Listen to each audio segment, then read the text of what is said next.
va finir par y avoir plus de morts que d'habitants.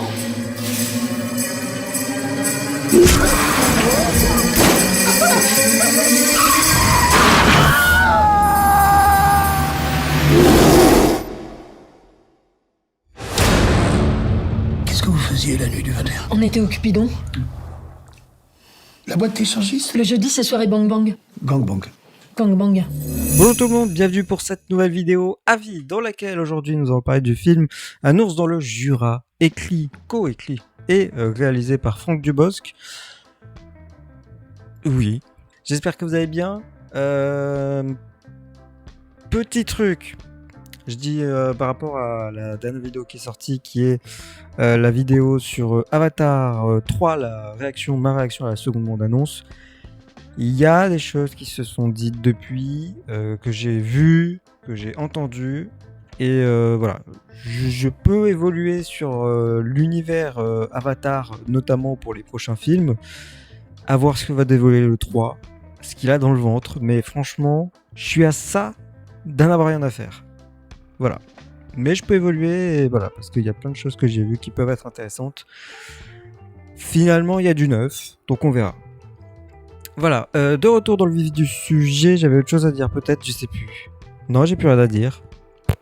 Ah si, n'hésitez pas mesdames, messieurs, c'est dans la description, le premier lien, c'est à peu près ce que je dis dans la vidéo, mais en résumé dans un article que j'écris qui est disponible sur le site de mcolo tv.fr. Mcolo c'est un youtubeur, vous avez toutes les informations dans la description, il a refait le site à neuf, donc depuis quelques jours maintenant, depuis 2-3 jours, donc non, depuis 2 jours, autant pour moi. Donc je vous invite à aller voir ça dans la description, c'est maintenant c'est encore plus chouette qu'avant, donc voilà. Puis vous avez au moins mon avis résumé, si jamais vous n'avez pas trop le temps, ça vous prend 1 minute, comme ça c'est plus rapide. Voilà, on est parti donc pour ce film Un ours dans le Jura, qui est donc écrit et réalisé par Franck Dubosc, qui est sorti le 1er janvier 2025 avec une durée d'1h53. Et dans le casting, nous avons Franck Dubosc également, nous avons Laure Calamy et nous avons Benoît Poelvoorde. Pour le casting principalement, je crois que c'est ok. Il y a d'autres personnes pour coder, mais très honnêtement, les noms ne sont plus revenus, donc tant pis. Voilà. J'ai les noms des personnages principaux. C'est quand même fou. Je vais en parler pour résumer l'histoire, ce sera peut-être plus rapide. Sinon, pour ne pas l'oublier, je fais comme ça maintenant. Je donne les notes en avant. Au début, avant mon avis, je veux dire, en avant-première, non pas du tout, ça n'a rien à voir. Note Allociné, la presse, on est à 3,4 et pour les spectateurs on est à 3,7. C'est pas la même note, enfin globalement on n'est pas très loin, même si 3,7 c'est évidemment mieux que 3,4, bien sûr. Et pour moi ce sera la note sur 10 bien sûr, de 8,5.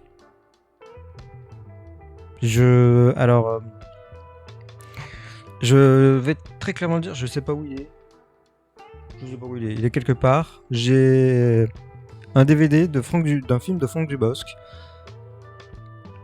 Parfois j'ai des DVD, mais je suis pas non plus extrêmement fan des films. Hein. Ça veut absolument rien dire. J'en fais une collection, donc forcément il y a des films, c'est pas mes préférés. J'ai pas forcément envie de les revoir. Et ben il y a un film de Franck Dubosc qui est Tout le monde debout.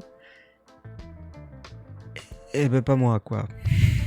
Et bah alors, c'est très étonnant, mais avec ce film, c'est l'exact opposé. C'est vraiment, ça n'a rien à voir, point par point. C'est, j'avoue qu'au début, il a fallu que je vérifie que j'avais pas louché sur le nom du réalisateur. Et bah comme quoi, il a des surprises. Voilà, il est surprenant et il a quelque chose quand même. Il y a d'autres trucs à dire. Ça m'énerve ce truc de la Tour Eiffel là qui. Je ne comprends pas, c'est avec la caméra bien sûr, parce que dans la vraie vie, je n'ai pas les lumières de la Tour Eiffel sur moi, enfin de la maquette, bien sûr. Faut tout préciser. Ouais, donc voilà, écoutez, très surpris. On va rentrer dans le vif du sujet. On va commencer d'abord par l'histoire. C'est donc l'histoire. Ça commence comme ça, donc on va aller dans le vif du sujet. Michel, c'est le personnage interprété par Franck Dubosc. Et Cathy, c'est Laure Calamy. Et Michel est sur la route. Et comment est-ce possible? Je ne sais pas. Mais un ours se trouve sur la route. On est en plein hiver. On est pour les fêtes de Noël. On va en parler. Et pour éviter cet ours, il fait une petite cascade avec sa voiture. Et malencontreusement, il y a un accident qui amène plusieurs morts. Dont une qui suit après, qui est quand même particulièrement bête. Et pas très jolie. Et voilà. Et donc, de cet événement, on va en découler une autre situation de cacher des cadavres. Et puis, il va y avoir aussi de l'argent en jeu. Cet argent qui va les suivre un petit peu tout le long du film jusqu'à la fin. Voilà. Mais c'est plutôt intéressant en fait à suivre. Hein. Oui, ça part d'un événement. En fait, voilà, le truc qu'il faut dire quand même, c'est que ça s'appelle Un ours dans le Jura, mais vous ne voyez l'ours. Je veux pas trop spoil, mais l'ours, c'est le point de départ surtout. C'est pour ça que ça s'appelle Un ours dans le Jura. C'est vraiment le point de départ. Après, on n'en parle plus. C'est finito, mais c'est le point de départ. Donc ça reste quand même plutôt positif. Alors, parlons donc un peu plus en détail de ce film. Déjà, j'ai passé un très bon moment devant ce film. Il n'y a pas une seconde où on s'ennuie. Alors vraiment, il n'y a pas une seconde. Le rythme est très bon. La comédie au niveau comédie, c'est de l'humour noir. Et alors, il y a des trucs tellement bêtes. En tout cas, c'est un humour qui... Il y avait le film Bonne Conduite, il me semble que c'est, avec Laure Calamy aussi. Je crois que c'est Jonathan Barré qui le réalise. J'espère que je me suis pas trompé de nom. Il me semble que c'est lui. Et qui a un humour noir aussi, qui était plutôt sympathique. J'en ai pas parlé, je crois.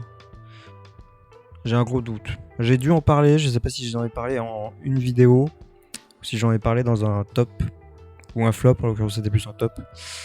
Je ne sais plus, mais voilà. C'est un humour noir que j'aime beaucoup, et qu'on n'a pas l'habitude de voir avec Franck Dubosc. C'est quand même lui qui l'a coécrit et qui le réalise. Donc si je compare Tout le monde debout dans le Jura, ça n'avait alors vraiment rien à voir. Et il y en a un film qui est quand même... Et l'autre qui est quand même... Ah bah non, je peux pas. Oula, attention à ça. Hein. Ouais, donc la comédie, elle est quand même bien dosée. En termes d'humour noir, on est à fond. Tu rigoles pas tout le temps. Il y a des films où j'aime bien citer parce que ça dépend de votre humour. Hein. Soit ça marchera pas du tout, soit vite fait, soit vraiment vous êtes fan. L'humour de la bande à Fifi, notamment sur le dernier film de Philippe Lachaud, Alibi.com 2, où franchement, il n'y a pas une minute où tu rigoles pas, vraiment. Voilà. Encore une fois, faut aimer l'humour. Si vous aimez pas l'humour, c'est pas fait pour vous, c'est sûr. Il n'y a pas de doute là-dessus. Et bah c'est pareil pour ce film. Je pense que, quoique, peut-être que c'est général. Je sais pas. Pour le coup, je sais vraiment pas. Mais le style d'humour, en tout cas, est vraiment chouette. Et c'est bien de le dire parce que c'est pas dans tous les films français qu'on rigole, dans toutes les comédies. Donc voilà. Alors j'ai écrit un nouveau genre pour Franck Dubosc. Il y a deux sens à ma phrase. Enfin, à cette note-là, il y a le côté, il a jamais fait ce genre de film. Je crois pas qu'il ait joué dans ce genre de film non plus. Et puis il y a un truc, c'est quand même assez mystérieux ce film parce que c'est pas nouveau en soi, mais on a tellement pas l'habitude de voir ça dans le paysage audiovisuel français que du coup on sait pas où le mettre. C'est un ovni en fait. Et je veux beaucoup plus d'ovnis comme ça. Ça, il n'y a pas de doute là-dessus. Vraiment, j'en veux plus parce que on passe un très bon moment. Puis on est fiers de nous, quoi. On se dit, punaise, on sait faire ça en France. Oui. Alors après, en soi, vous allez me dire, oui, bon, c'est pas très compliqué. Hein. Il a filmé principalement en campagne. Voilà. Oui, mais faut avoir vu le film et là, on pense pas tout à fait pareil parce que il n'y a pas que le tournage, il y a l'ambiance qui recrée aussi. On peut en parler de l'ambiance qui donc dans les fêtes de Noël. Je vous jure vraiment, j'y étais. Je me suis dit, ça y est, demain c'est Noël quoi. C'est non, mais j'y étais vraiment et je trouve que c'est la chose qui ressort le plus dans ce film, c'est l'ambiance. L'ambiance qui a été recréée, qui est j'avais envie d'être dedans, quoi. J'avais envie d'être avec eux et j'étais avec eux. J'ai pas été déconcentré une seule fois et franchement, c'est très très bien joué quand même. Ah oui, en parlant de bien joué, les acteurs sont bons. Y a rien à dire là-dessus. Franck Dubosc est très bon. Laure Calamy, que j'adore, j'avais beaucoup aimé dans 10%. Bon, bah, elle est toujours aussi folle, hein, y a pas de soucis, vraiment. Encore que, elle a été plus folle. Elle a eu des rôles un peu plus foufou, mais c'est une folie différente, on va dire. Si jamais vous avez peur du gore, moi je déteste le gore. Ça ne m'intéresse pas, je ne veux pas voir du gore au cinéma. J'ai douté un petit peu sur ce film, c'est pour ça que je l'ai pas vu de suite. Mais vous pouvez y aller. Franchement, niveau gore, t'as 2-3 images, mais t'as vu pire. Franchement, y a pas grand chose de très très très effrayant. Ça peut choquer pour les plus jeunes, 2-3 images, mais franchement, ça va. Donc à ce niveau-là, n'ayez pas peur si jamais. C'est pas un film tout public non plus. Il faut être, c'est un film pour public averti. Voilà. Alors du coup, je parlais du scénario. Il y a une raison pour laquelle j'ai pas mis un 9 ou un 10. C'est au niveau de la fin du film. Je vais pas spoiler, mais je trouve que la résolution est soit trop facile, soit trop rapide. Il y a un truc qui fait que c'est dommage, t'aurais peut-être aimé que ça dure un chouïa plus longtemps pour qu'on puisse bien développer la fin. Parce que là, je trouve que c'est... Alors, je suis pas contre cette fin-là, mais je trouve que c'est quand même expédié. Et trop rapidement. Et ça peut déranger. Ça m'a un petit peu brusqué, mais franchement, ça va. Mais bon, voilà. Il y a une impression de pas tout à fait fini, qui est un petit peu dommage, au vu de la qualité du film. Voilà, parce que le film est très qualitatif. La réal est très bonne. Vraiment, je vous jure que je sais pas quoi dire. Je suis sous le choc encore. J'ai pas les mots. C'est Franck Dubosc qui a fait ça. Vous voyez, comme quoi, ça peut être surprenant. Alors, c'était au César. Alors non, c'était pas au César. Je sais plus qui c'est. Il y a quelqu'un qui avait dit un ou une actrice, je sais plus. Un acteur ou une actrice, pardon. Qui disait que Franck Dubosc avait lui réussi à s'émanciper et à faire des trucs qu'il voulait au lieu de faire d'être un peu restreint avec des comédies basiques. Bah franchement, voilà, j'ai oublié de regarder le box-office, ça je voulais le faire, j'ai oublié. Je sais pas si le film a super bien marché, mais très honnêtement, il mérite vraiment de fonctionner. Il aurait mérité de marcher très fort, mais du coup, je vous les affiche, les chiffres, mais je ne sais pas. Voilà, donc je peux pas trop développer. Mais franchement, ça mériterait d'avoir marché et j'espère qu'on va en avoir d'autres. Que ce soit Franck Dubosc ou pas, mais Franck Dubosc nous amène sur quelque chose de très intéressant et qu'il en profite, vraiment qu'il se lâche. Parce que si quand il se lâche ça donne ça, bah alors allez-y monsieur Dubosc, hein, vraiment il n'y a pas de souci à ce niveau-là. Bah écoutez, je crois que j'ai dit ce que j'avais à dire. Je suis désolé, parfois c'est vrai que j'ai du mal un peu à m'exprimer. Faut savoir que je suis pas non plus du milieu du cinéma, hein. J'ai pas fait d'études sur le cinéma, enfin j'ai eu 2 petites années de cinéma audiovisuel au lycée. Enfin bon, ça, c'est pas ça qui fait non plus un vocabulaire hyper développé, plein de trucs, plein d'analyses, voilà. Je suis pas non plus là-dedans, et pour être tout à fait honnête, je donne mon avis comme n'importe qui pourrait le donner, et j'ai pas envie d'aller plus loin là-dedans, parce que j'ai pas envie de faire des critiques. J'ai pas envie d'être critique. Mais alors vraiment, pas du tout. Surtout pas. Voilà.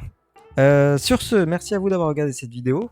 N'hésitez pas à me donner votre avis sur le film si vous avez eu l'occasion de le voir. Nous on se retrouve la semaine prochaine pour une nouvelle vidéo, avis ou réaction. Portez-vous bien. Ciao.